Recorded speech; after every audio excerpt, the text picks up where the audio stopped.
नमस्कार and welcome to curiously education. दोस्तों, मैं प्रशांत मावानी आप सभी का बहुत बहुत हार्दिक रूप से स्वागत करता हूं। आज 13 मई 2022 है, दिन है फ्राइडे, और आज मैंने बहुत सारे न्यूज़पेपर्स के बहुत सारे आर्टिकल्स पढ़े। उसके बाद मुझे ये 4 आर्टिकल्स मिले हैं, तो आज आपके लिए आर्टिकल्स ढूंढना जो है वो काफ़ी डिफिकल्ट था। जनरली क्या होता है कि ओके, गुड क्वालिटी के आर्टिकल्स मिल जाते हैं, लेट्स से 6-7 आर्टिकल्स होते हैं, उसमें से मैं बेस्ट आपके लिए 4 या फिर 5 को चुनता हूँ। आज मैंने कुछ 13-14 आर्टिकल से भी ज़्यादा आर्टिकल्स पढ़े और उसमें से मुझे ये 4 अच्छे आर्टिकल्स मिले। तो we are going to talk about all this 4 topics in detail. आगे बढ़े उससे पहले डियर फ्रेंड्स, मैं चाहता हूँ कि आप इस सीरीज़ को, इस लेक्चर को हर रोज़ शेयर करें।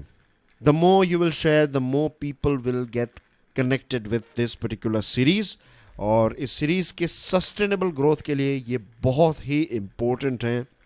अगर ये ग्रो नहीं होगी तो फिर कोई भी चीज़ जो ग्रो नहीं होती है तो उसका क्या किया जाता है, उसको बंद किया जाता है, isn't it? Same thing goes with this series as well. I know कि ये सीरीज से आपको बहुत फ़ायदा हो रहा है, लेकिन बहुत सारे ऐसे लोग हैं जिनको इस सीरीज़ के साथ जोड़ा जा सकता है, एंड ये काम जो है वो आप लोग कर सकते हैं। तो as a team I request all of you right to share it on regular basis. Share the screenshot with me. अगर आप अपने व्हाट्सएप के स्टेटस पर शेयर कर रहे हैं या फिर इंस्टा पर शेयर कर रहे हैं, you can tag me and we can together promote this series. Dwell on dwelling, the pioneer का ये आर्टिकल है। अब आपकी स्क्रीन पर जो आप चीज़ देख रहे हैं, इसको हम क्या कहते हैं? बस्ती या फिर झोपड़पट्टी, या फिर इसको अंग्रेज़ी में स्लम कहा जाता है, राइट? और वी नो कि हमारे हर एक शहर में इस प्रकार के स्लम्स जो हैं वो हैं। अब स्लम में रहने वाले लोग जो हैं वो क्या कोई दूसरे देश के लोग हैं? नो, वो हमारे ही देश के लोग हैं। In fact they play a very important role in our city.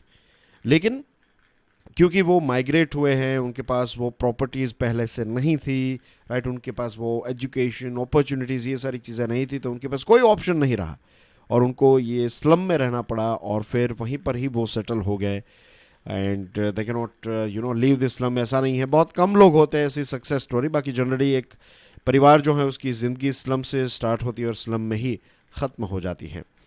अब हमने देखा कि दिल्ली का जो जहांगीरपुर एरिया है, तो वहाँ पर बुलडोज़र्स चलाए गए और फिर एक कम्युनल पॉलिटिक्स की शुरुआत हुई और ये सारी चीज़ें। बट द रियलिटी इज़ कि इस प्रकार की जब भी चीज़ें होती है तो ऊपर का जो सरफेस है वो हमें कम्युनल नज़र आता है, लेकिन हम ज़्यादातर लोग जो हैं उसी में पड़े रहते हैं, उसी में फंसे रहते हैं कि ये इस कम्युनिटी के साथ ये हुआ, उस कम्युनिटी के साथ ये हुआ। बट द रियलिटी इज़ ये कोई एक पर्टिकुलर कम्युनिटी की बात नहीं, ये हमारे पूरे देश में स्लम्स हमें देखने को मिलते हैं और ये एक वाइडर सोशियो पॉलिटिकल कैनवास का एक पार्ट है।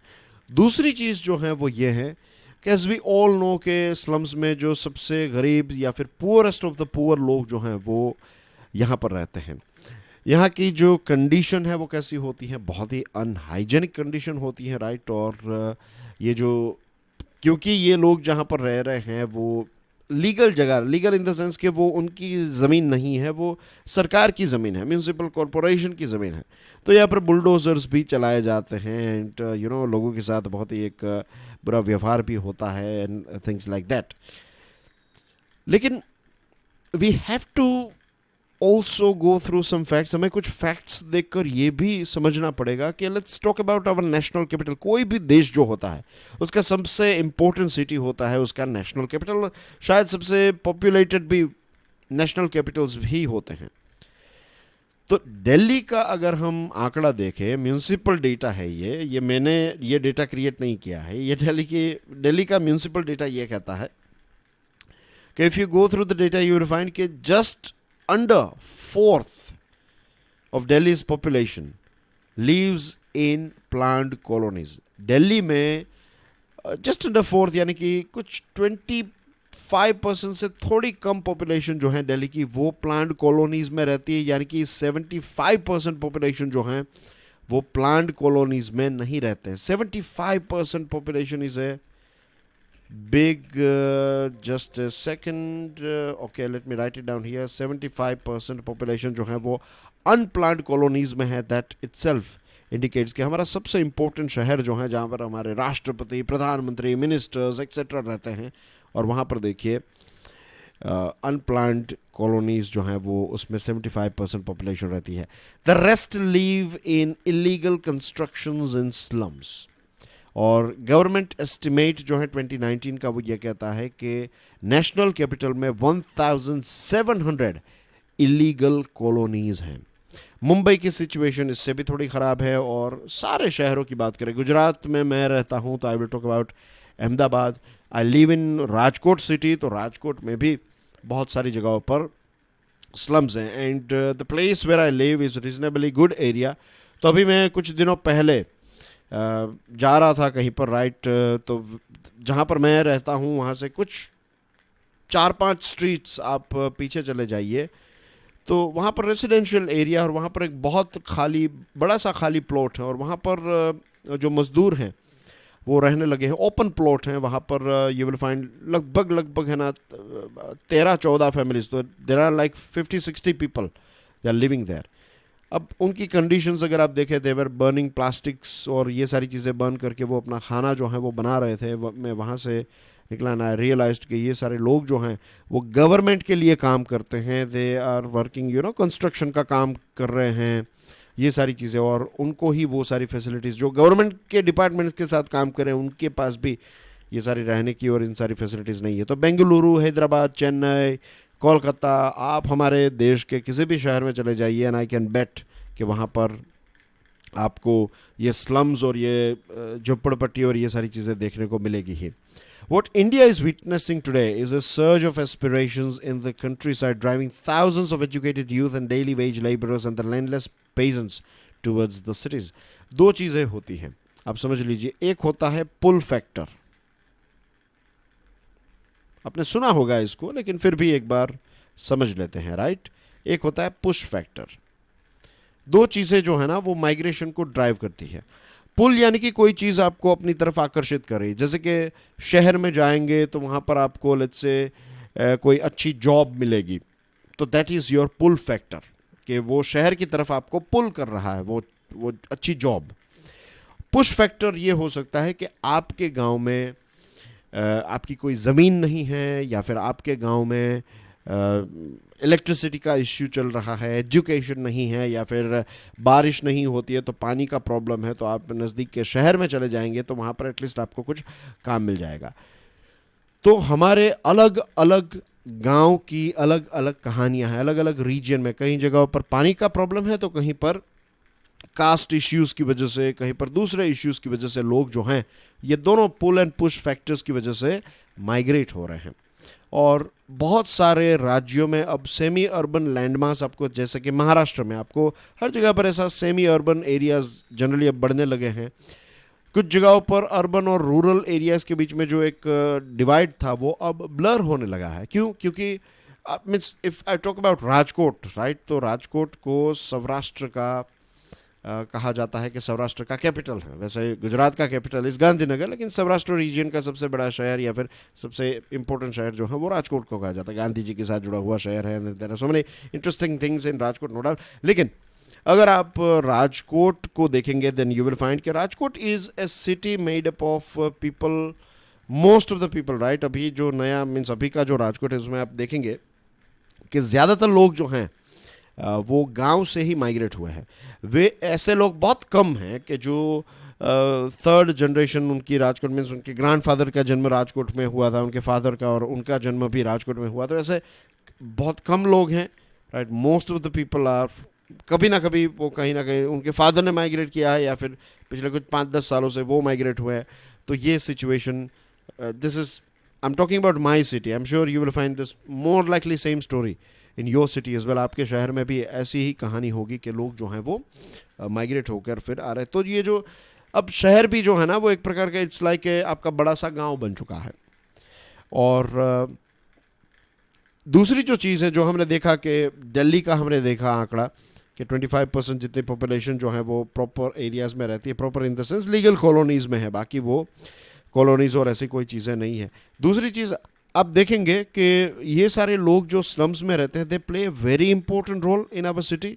राइट। वो वेजिटेबल्स बेचते हैं, दूध बेचते हैं, कपड़े, auto rickshaws, there are so many things, right. वो जॉब करने के लिए यहाँ पर आते हैं, कुछ भी जो भी जॉब मिल गई वो कर लेते हैं, मेहनत करते हैं, काफ़ी ज़्यादा मेहनत करते हैं, और रिस्पेक्ट या फिर उनको जो एक उनको अधिकार मिलना चाहिए वो नहीं मिलता है। और एज वी ऑल नो, अलग अलग पॉलिटिकल पार्टीज जो हैं वो स्लम्स में कब जाएगी, इलेक्शन के टाइम पर जाएगी, और उनको अट्रैक्ट करने की मीन्स उनके वोट्स जो हैं दैट मैटर्स, क्योंकि बहुत बड़ी क्वांटिटी में लोग जो हैं वो माइग्रेट हुए हैं। अब बुलडोजर्स जो है ना वो सिर्फ ऐसे गरीब घरों पर या फिर ऐसे गरीब एरियाज में ही घुमाए जाते हैं। आप अगर हमारे देश के जो सो कॉल्ड पॉश एरियाज हैं वहाँ पर देखेंगे, अगर प्रॉपर फाइल स्टडी की जाए देन यू विल फाइंड कि जो परमिट मिली है और जो कंस्ट्रक्शन किया है उसमें भी आपको एक डिफरेंस देखने को मिलेगा, लेकिन वहाँ पर कभी भी बुलडोजर्स जो हैं वो नहीं चलेंगे। तो एनीवे, ये कंप्लेन या तू मेमे का टाइम नहीं है। What we can do is, जो पीएम उदय योजना है जिसके तहत जो ऐसे गरीब लोग हैं जो गांव से शहर आए हैं, जो स्लम्स में रह रहे हैं, तो उनके लिए लो इनकम हाउसिंग तैयार करना, जो बिल्डिंग्स हैं, आप बहुत सारे हमारे राजकोट में ऐसी बहुत सारी बिल्डिंग्स बनी हैं, तो वहाँ पर लोगों को जो स्लम्स में रहते थे धीरे धीरे करके उनको ऐसी बड़ी बड़ी बिल्डिंग्स में फ्लैट अलॉट किए जा रहे हैं। तो that's a good way, and I am sure दूसरे शहरों में भी इस प्रकार की चीज़ें चल रही हैं। तो अनऑथोराइज्ड कॉलोनीज जो हैं उनको म्यूनसिपाल्टीज़ के हवाले नहीं छोड़ना चाहिए, राइट। राज्य सरकार, केंद्र सरकार और फिर लोकल जो एडमिनिस्ट्रेशन है वो मिलकर ऐसे लोगों के लिए हम घर तैयार करें, और फिर वो लेट्स से अगर उनको आप सरकार दे देगी वो घर, और ऐसा नहीं, भले ही उनको आप प्रॉपर्टी के तौर पर उनको उस घर का मालिक ना बनाएं, राइट, लेकिन at least we can create this house and उनको दे सकते हैं रहने के लिए, ताकि उनको हाइजीन और ये सारी फैसिलिटीज़ भी मिल जाए, इज्जत भी मिलेगी। और जब भी वो अगर किसी दूसरे शहर में माइग्रेट होना चाहते हैं तो फिर वो घर जो है वो गवर्नमेंट को सौंप दे और फिर वो वहाँ से चले जा सके। ऐसी कुछ सिस्टम क्रिएट की जा सकती हैं। वैसे हर एक व्यक्ति, हर एक परिवार को घर देने का सपना जो है वो हमारे प्रधानमंत्री नरेंद्र मोदी साहब का है, और उस दिशा में देश आगे भी बढ़ रहा है। लेकिन सिटी में हमें खास करके ये स्लम्स जो हैं उनको हटाने की ज़रूरत है। लेकिन हटाने का मतलब ऐसा नहीं है कि उनके ऊपर बुलडोजर्स घुमा देना। हटाने का मतलब ऐसा है कि आप बिल्डिंग्स तैयार कीजिए, वहाँ पर लोग जो हैं उनको माइग्रेट कीजिए, और उसके बाद स्लम्स जो हैं उनको हटाइए। ऐसा कुछ किया जा सकता है, इज़न्ट इट। आगे बढ़े उससे पहले dear friends, do check out my motivational podcast curiously forever. ये सभी बड़े पॉडकास्ट प्लेटफॉर्म्स पर अवेलेबल हैं।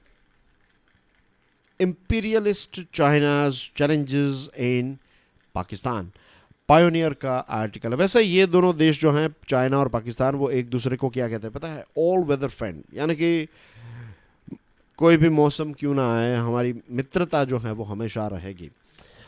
अब फॉरेन मिनिस्टर या फिर यूएसए के secretary of state Hillary Clinton, जो मिस्टर ट्रंप के सामने इलेक्शन में भी खड़े रहे थे, राइट। बिल क्लिंटन जो प्रेसिडेंट थे उनके मिसेस हैं हिलेरी क्लिंटन, बहुत ही फेमस ग्लोबल पॉलिटिशियन हैं।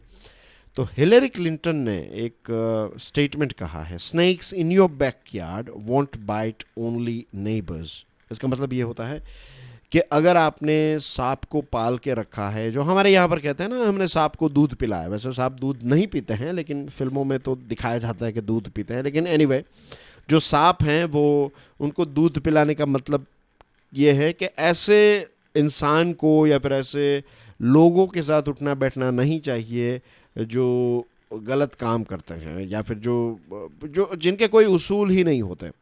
जो कहते हैं ना, क्रिमिनल्स, जो गुंडे हैं, उनके भी कुछ उसूल्स होते हैं, लेकिन ऐसे लोग जिनके कोई उसूल नहीं है, इनके साथ तो उठना बैठना ही नहीं चाहिए। क्योंकि वो ऐसा नहीं है कि वो अपने दुश्मन को ही मार देंगे या फिर उनका नुकसान पहुंचाएंगे, ये किसी को नहीं छोड़ेंगे। Same thing goes here, snacks in your backyard. अगर आपने अपने जो आपका बगीचा है, वहाँ पर आपका गार्डन है, वहाँ पर अगर आपने सांप को पाल के रखा है, तो ऐसा नहीं है कि वो सिर्फ आपके नेबर्स को ही काटेंगे, वो आपको भी काटेंगे। और यहाँ पर बात हो रही है पाकिस्तान के टेररिज्म की। पाकिस्तान ने जो टेररिस्ट ग्रुप्स को सपोर्ट किया है, तो ऐसा नहीं है कि वो सिर्फ भारत को परेशान कर रहे हैं या फिर यूएसए को, यूके को, फ्रांस एक्सेट्रा को, वो तो पाकिस्तान को भी उतना ही नुकसान पहुँचा रहे हैं। कुछ साल पहले पाकिस्तान के प्राइम मिनिस्टर इमरान खान साहब ने यह कहा कि पाकिस्तान की धरती पर 30,000 से 40,000 ऐसे मिलिटेंट्स हैं और ये जो ट्रेंड और आर्म्ड प्रॉक्सीज हैं ये भारत में तो भेजे ही जाते हैं। लाइन ऑफ जो कंट्रोल हैं कश्मीर वाला पोर्शन जो है वहाँ पर तो ये आतंकवादी गतिविधियाँ चलती ही हैं, राइट। और 2020 से यूएन रिपोर्ट ये कहता है कि कुछ 6,000 जितने पाकिस्तानी फाइटर्स जो हैं वो दुरंद जो हैं ये एक ब्रिटिश ऑफिसर का नाम था और उन्होंने अफ़गानिस्तान और पाकिस्तान की बॉर्डर्स तैयार की थी, तो इसलिए इसको दुरंद लाइन कहा जाता है। तो अफ़गानिस्तान और पाकिस्तान की बॉर्डर के नज़दीक कुछ 6,000 ऐसे पाकिस्तानी फाइटर्स हैं जो पाकिस्तानी तालिबान या फिर तारीख़ तालिबान के मेंबर्स हैं। अब पाकिस्तान की ये जो टेरर फुटप्रिंट है वो सिर्फ ऐसा नहीं है कि उनका जो ट्राइबल एरिया है खैबर पख्तूनख्वा या फिर पंजाब का जो प्रोविंस है वहाँ पर ही है। पाकिस्तान का सबसे बड़ा स्टेट या फिर प्रोविंस बलोचिस्तान जो है तो वहाँ पर भी उतने ही ज़्यादा आतंकवादी संगठन हैं। और लेटेस्ट जो रिपोर्ट आया है पाकिस्तान का एक इंस्टीट्यूट है जिसका नाम है कॉन्फ्लिक्ट एंड सिक्योरिटी स्टडीज़, इसका कहना यह है कि मार्च 2020 में जितने अटैक्स हुए तो अप्रैल 2022 में एक महीने के बाद उसमें 24% जितना अटैक्स में राइज हमें देखने को मिला है।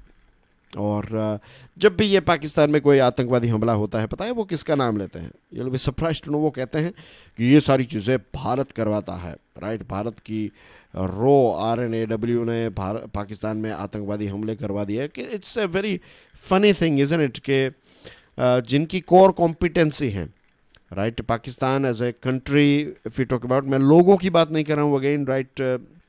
ऐसा नहीं है कि पाकिस्तान के सारे लोग आतंकवादी, ऐसा बिल्कुल ऐसा हो भी नहीं सकता है, ऐसा है भी नहीं।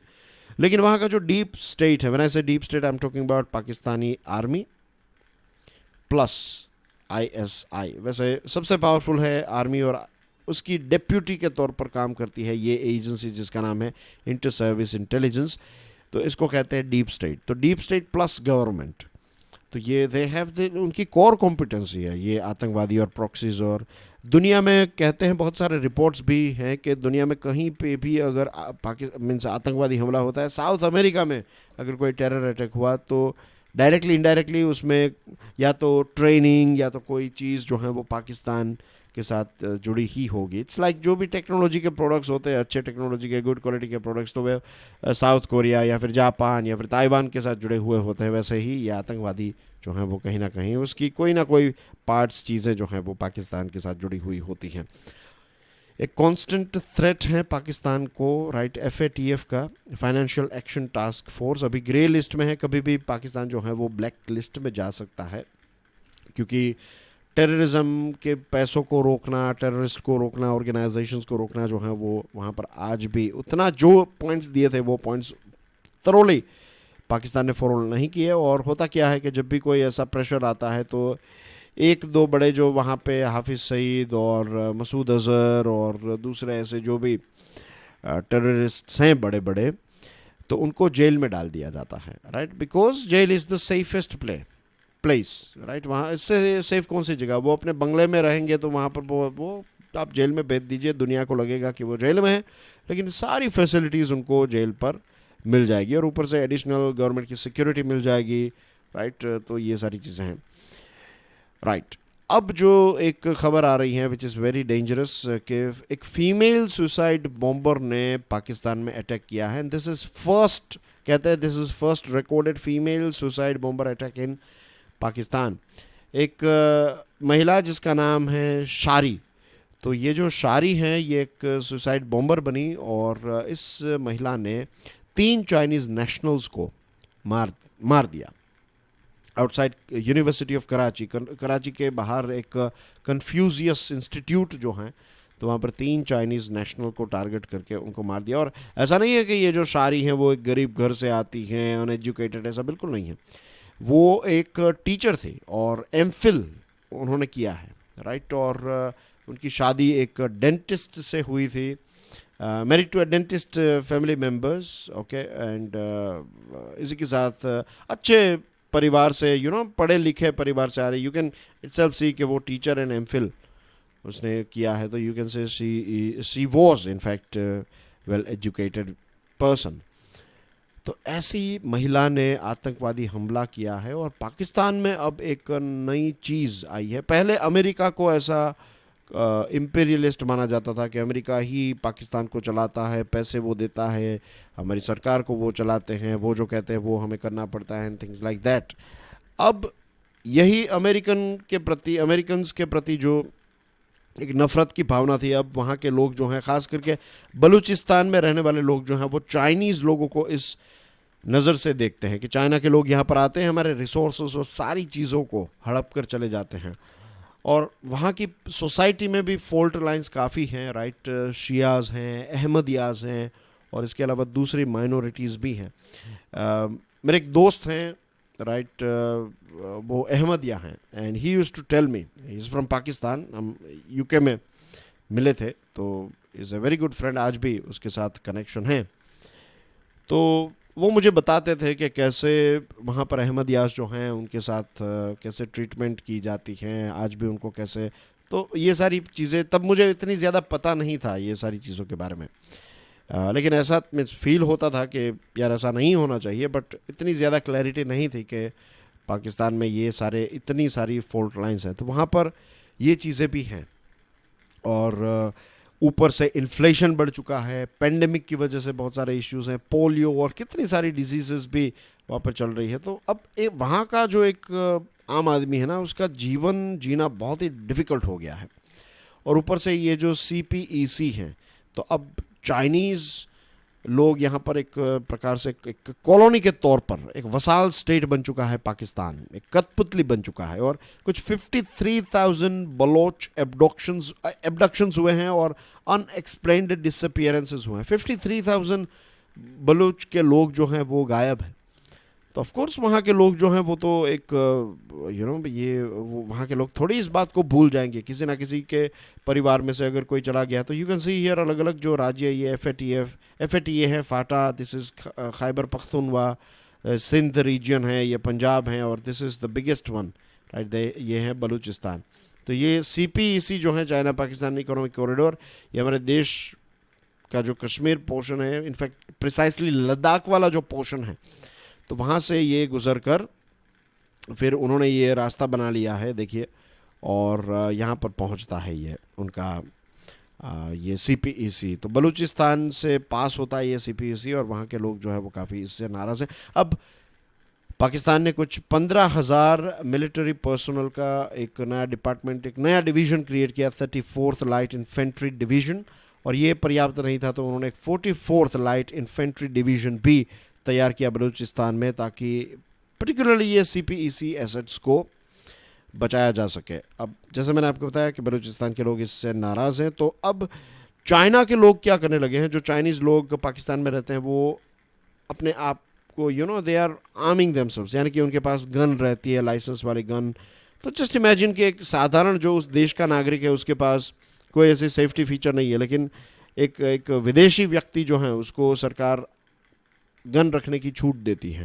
दैट इटसेल्फ इंडिकेट्स कि भाई चाइना के लोग जो है ना, उनकी ज़िंदगी ज़्यादा वैल्यूएबल है कंपेयर टू पाकिस्तान के लोग। फिर वीगर्स के साथ जिस प्रकार से चाइना का एक व्यवहार है, जिस प्रकार से वहाँ पर उनको प्रताड़ित किया जाता है, तो वहाँ का भी रेजिस्टेंस, वहाँ के भी लोग जो हैं वो अब हथियार उठाने लगे हैं। उनकी मदद करने वाले लोग और देश भी यहाँ पर हथियार उठाने लगे हैं और बलूचिस्तान को सपोर्ट करने लगे हैं। और जो महिला आतंकवादी हमला, मीन्स जो सुसाइड बॉम्बर, ये शारी वाली जो बात मैंने आपको बताई, तब एक ट्रेडिशनल सोसाइटी में क्या होगा कि देखिए, अब महिलाओं को भी हथियार उठाने पड़ रहे हैं, तो आप लोग क्या कर रहे हैं? तो more man are going to take part in this sort of attacks. तो सिचुएशन जो है वो वहाँ पर चाइना के लिए और ज़्यादा डिफ़िकल्ट होने वाली है इन पाकिस्तान।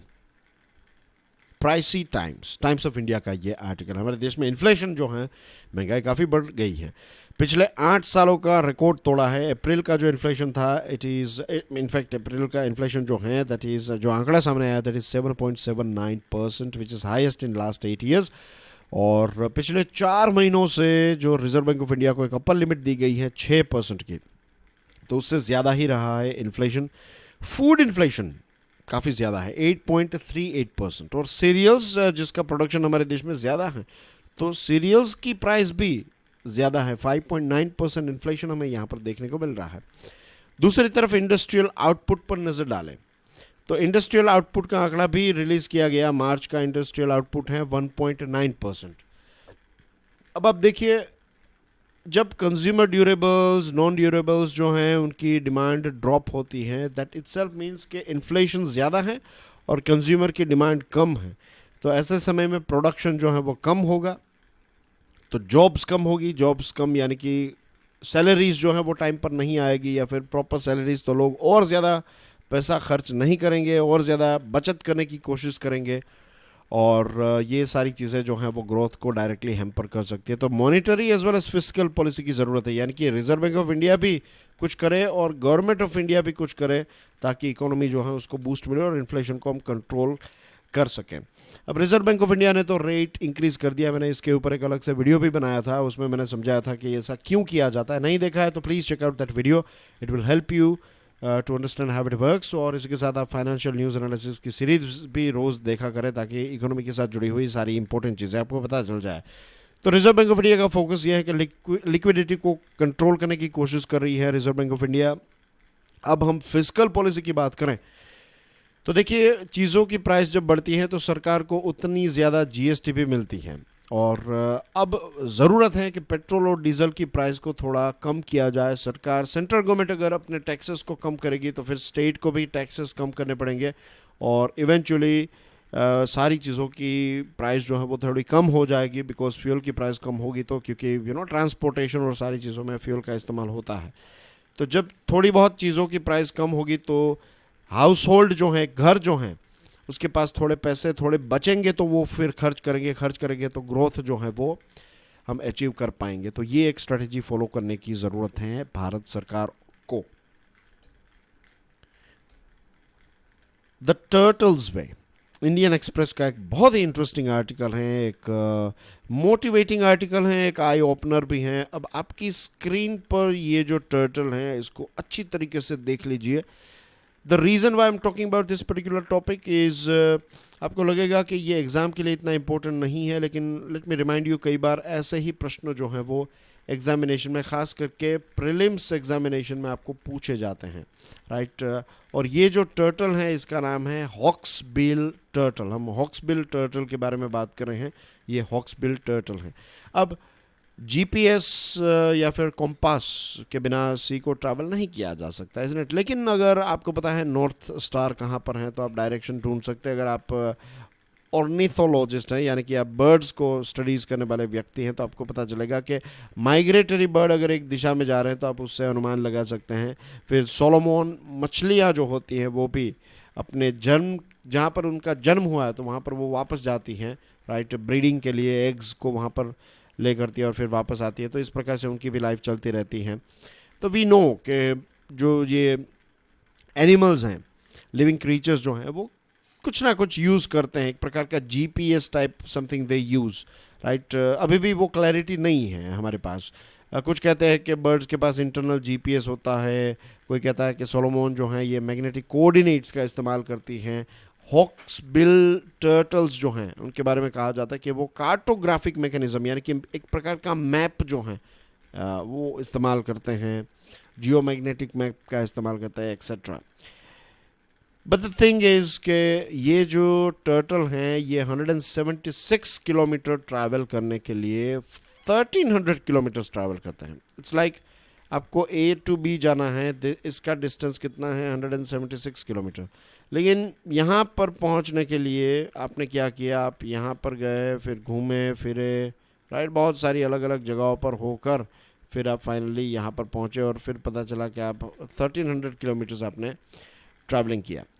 तो ये चीज़ आपको ध्यान में रखनी है। मैं अब precisely examination point of view से बात करूं कि कौन सा ऐसा टर्टल है जो लॉन्ग डिस्टेंस ट्रैवल करता है, छोटे डिस्टेंस को ज़्यादा लंबे डिस्टेंस में ट्रैवल करता है, तो that is hawksbill turtle, right. ये ए, बी और 1300 किलोमीटर याद रखना।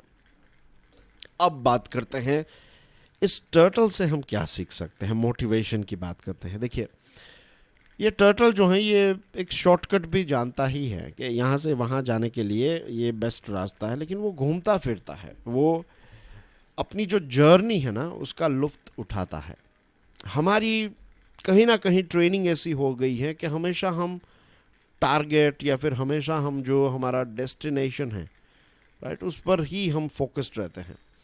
वी डोंट फोकस ऑन, हमारा फोकस जो है ना वो जर्नी पर नहीं होता है, कहाँ पर जाना है उस पर हमारा ज़्यादा फोकस होता है कि यहाँ पर मैं जल्दी पहुँच जाऊँ, जल्दी मैं यूपीएससी क्रैक कर लूँ, जल्दी मैं ऑफिसर बन जाऊँ, जल्दी मैं ये कर लूँ, जल्दी मैं वो कर लूँ, राइट। और उस जल्दी जल्दी के चक्कर में जो आपका जीवन के मोस्ट इंपॉर्टेंट ईयर्स हैं वो मिस कर जाते हैं। तो aims and ambitions they are very good thing, but we should learn to enjoy the ride as well. एक बहुत ही खूबसूरत किताब पढ़ रहा हूँ अभी, सावरकर किताब का नाम है, और बहुत ही बड़ी किताब है, राइट। विक्रम संपत नाम के एक राइटर ने इस किताब को लिखा है, और this is the second edition. First edition मैंने नहीं पढ़ा, I am reading the second edition. और स्टार्टिंग में ही मैंने एक बहुत ही इंटरेस्टिंग लाइन जो है वो इस किताब में पढ़ी, और इस किताब में ये लिखा गया है कि जो ये विक्रम संपत है, जो राइटर हैं, उनके मदर ने उनको ये सलाह दी कि बेटा जब आप माउंट एवरेस्ट चढ़ने के लिए जाते हो तो आप माउंट एवरेस्ट की अगर पीक को देखते रहोगे, उसकी चोटी को देखते रहोगे, तो आपको ऐसा लगेगा कि एक बहुत बड़ा चैलेंज है। लेकिन माउंट एवरेस्ट की पीक जो है that is not your destination, means final destination हो सकता है, लेकिन आपको फोकस जो है ना वो एक एक स्टेप पर होना चाहिए। जस्ट एन्जॉय द स्टेप्स, और धीरे धीरे आप चोटी पर पहुंच जाओगे। तो this is the message from this article कि जो भी आपका लक्ष्य है ना, कीप ऑन मूविंग। कई बार ऐसा होगा कि स्टेप 1 से स्टेप 2 तक पहुंचने का रास्ता बहुत ईजी होगा, आप 2 दिनों में यहाँ पर पहुंच जाओगे। फिर ऐसा भी होगा कि स्टेप 3 उसमें 10 दिन लग जाए। अब ये स्टेप 3 आपका कोई चैप्टर हो सकता है, कोई टॉपिक हो सकता है, कोई मैथ्स का चैप्टर हो सकता है, वॉट एवर इट इज़। हर एक स्टेप की अलग बात है, हर एक स्टेप जो है वो अलग नंबर है, उसका अलग एक्सपीरियंस है, अलग टाइम लगेगा, राइट। तो enjoy the journey, that's what I want to tell you, right. Final destination जो भी है, तो we can learn this thing from this particular turtle. क्या नाम है इसका, याद है? नहीं याद है? Download the PDF and go through the name again, और उसका पिक्चर जो है वो एक बार आप याद रख लेना, तो पिक्चर के साथ वो नाम आपको ज़्यादा याद रहेगा। This is a question for you, and please make sure कि आप इस लेक्चर को दूसरे लोगों के साथ शेयर करें। I will see you soon with some interesting videos. Till then enjoy your studies, stay curious, keep watching curiously education. जय हिंद।